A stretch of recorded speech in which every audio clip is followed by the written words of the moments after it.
I am an associate professor of history. I'm also the chair of the history department. I teach courses on the African American experience.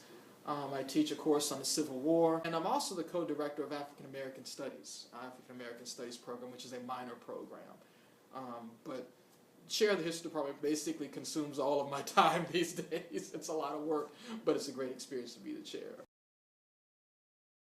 I believe in supporting a political candidate not because of their party, but because of the person that they are and their positions. And so I'm interested in talking with a person who's running, finding out what they believe on certain issues, and then making the decision versus going to the polls and just pulling down a straight ballot, if you will, for one party or another. I guess I kind of think like George Washington did in his farewell address many hundreds of years, a couple hundred years ago, in which he warned us that sometimes when you're a partisan person, you put party over politics and over what's right. Patricia Alvarez is not that type of a politician, and that's one of the reasons why I'm supporting her, because she's a person that can bring people together, that talks to people from all different parts of life, different backgrounds, different ethnicities, different beliefs, different religions. She's the kind of person that reaches out and across instead of just to the left or to the right or to the center. She reaches all. I can tell you one thing, a number of things. One, she is extremely genuine. The first time you meet Patricia, and I would hope that everybody who's listening to this will have the opportunity to meet her, you will feel a warmth that comes from her, a genuineness. Not the kind of person who you feel is being very careful in talking to you or talking to you because of what a poll might say.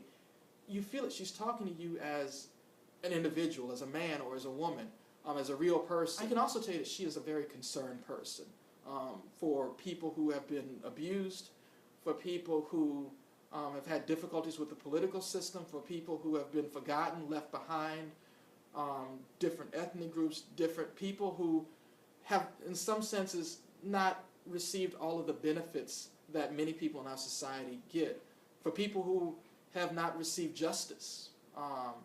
She's a person that will stand with them, but she's also a person that doesn't hold it against the person if they did have certain advantages. And so she's not a class divider. She's a unifier that talks to all groups.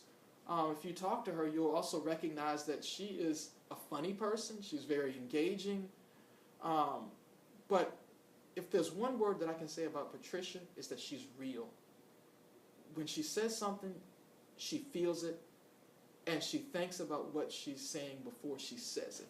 Early voting is very important in this city, and I would encourage everybody who has the opportunity to go out and vote early, because you never know what might happen on election day. You may be sick, you may see a long line, so I would encourage you to go out and vote as soon as you can and exercise your right. It is a privilege to vote. My grandparents did not always have that privilege. Sometimes they were allowed to vote because of the polls and who they were, knowing people, and sometimes they were not. So we have certain privileges in this country and rights, and we should exercise those rights for those who are unable to exercise those rights. This is Dr. Carrie Latimore from Trinity University, and I encourage you to vote for Patricia Alvarez. I am behind her 100%.